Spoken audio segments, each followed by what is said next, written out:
Olá e bem-vindos ao Conversa Club. Today we're going to look at the R between vowels, o R entre vogais, and some of the examples that we see here on the screen, cara, budda, rara, quero, espero. So we're looking at that R when you have two vowel sounds on both sides of it, and it has a very unique pronunciation that is typically pretty hard for Americans to, American English speakers and British English speakers as well, to reproduce. It's not a sound that we consciously create. The little caveat here at the bottom, you already know this sound, but only if you're from New England and or you can do a terrible, terrible Boston accent. Okay, so if you know what I'm talking about, you know what I'm talking about. So the first word, the word that you need to internalize and really understand, it has nothing to do with Portuguese. It's a strictly English word that you need to focus on here, and it's right there on screen.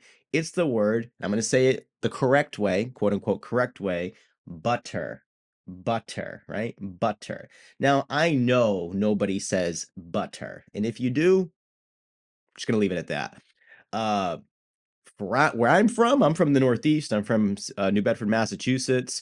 We have a real strong tendency to not only drop our R's at the end of words, but words like this one here with this double T, it's not going to sound like butter.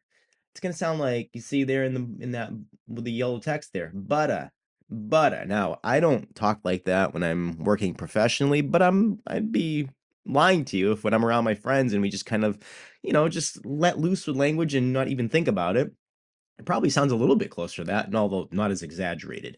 Butter, okay? That's the sound that you want to aim for here. Butter, okay?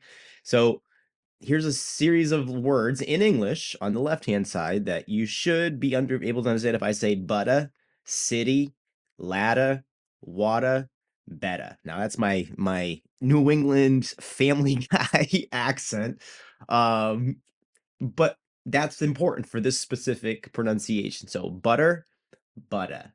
City, city. So that it's more of a D sound than you get from, and ladder is ladder, right? But perhaps the end there of ladder. But nonetheless, water, same thing. It's not water. Well, it might be, but not in New England. Water, water. So that soft curly R sound that you're hearing there, water, better, we want to focus on that sound and apply it then to these Portuguese words. And these are just some. There's a whole host of them that we are leaving off here because there's just so many of them.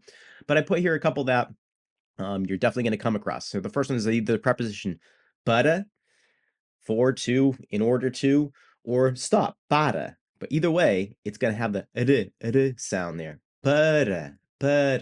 Now for my face, cara, cara. Or if something feminine is expensive, cara, cara. Something that's rare, rara. Now that first R in rara, it's not the one we're aiming for. I'm aiming for the second R there, the rara, rara, rara. Okay. Next one, quero, as in I want, eu quero, quero. Right, that ru. Water, better, butter, it's that sound right there. Quero, espero. I wait, I hope. Espero. Okay. So it's a very, very common sound in Portuguese. You're going to get to it through that, I don't know, that overly casual way of pronouncing something like butter on my bagel. I need some butter on my bagel. And I know that's silly to go off with that, but that's the sound you're aiming for. So you want to say butter like you're saying butter. Okay? So butter, butter. That's how it's going to come across. So you're going to get to a point where you stop thinking about it, but that's the sound that you're aiming for. Okay? So again, put butter on my bagel, para eu comer. Right? So put some butter on my bagel so I can eat it. Para eu comer. So just a few more so you can see how often this is going to come up and some vocabulary that we can consider here. So just a few of these. We'll go through some of them. So para, cara, caro, ora, era, quero, espero, fora, moro, choro, mora, cura, vira, paro, rara, boro. Okay, so there's a whole host of words that you're going to come across that have this pronunciation in it, and it's a super important pronunciation. I'll just leave this up on screen so you can get some of this vocabulary. So two things that you want to keep in mind here, and what things that could go wrong. The English R, the R that you hear in oftentimes when American English speakers that are just kind of learning how to speak Portuguese, they have a really difficult time, and it becomes very like jarring to Portuguese people when they hear this sound. So we're like budda, like in order to or for the preposition. An American English speaker may pronounce that as para, para. Okay, so we don't want to go with that. That's a curled R. We want the tap. We want this like light flappy R sound. It's usually going to be um, somewhere behind your front teeth, the top of the roof of your mouth, or the ceiling of your mouth. That's what you're aiming for in terms of that tap. So you don't want to do para. You want to do para. I don't know if you can see it, but my tongue's tapping the top of my roof, the roof of my mouth there. Budda.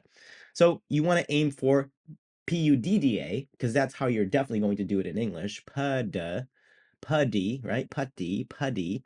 So we want to do pudda, pudda. Okay? Isso. That's all. So we will definitely get into our guttural R in our next video, in one of the next videos that I produce that I'll put together. And that one's going to be a bit trickier to produce, and it's something that may require a bit more practice and just time on learning. Again, practicing as much as you possibly can.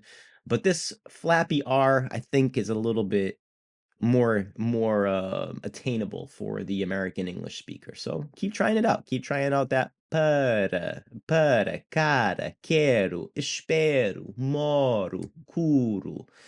And just you can see some of the other videos that I'll be putting together so you can try them out. Hopefully with my guidance you can get to the sound that you're looking for. Até a próxima. Até já. Se gostaram, if you enjoyed this brief lesson on the para R, the R between two vowels, and you'd like more lessons and you'd like my materials and maybe even to join a group class on a Sunday, we have all of that available for you at conversaclub.com. Check out our platform. It's a nice place for you to engage with other learners and converse with them and start engaging with people, because that's really how you're going to learn. It's through active speech and active use of the language, not just one of the components, all components of language. So if you'd like more information, check out conversaclub.com. Até já.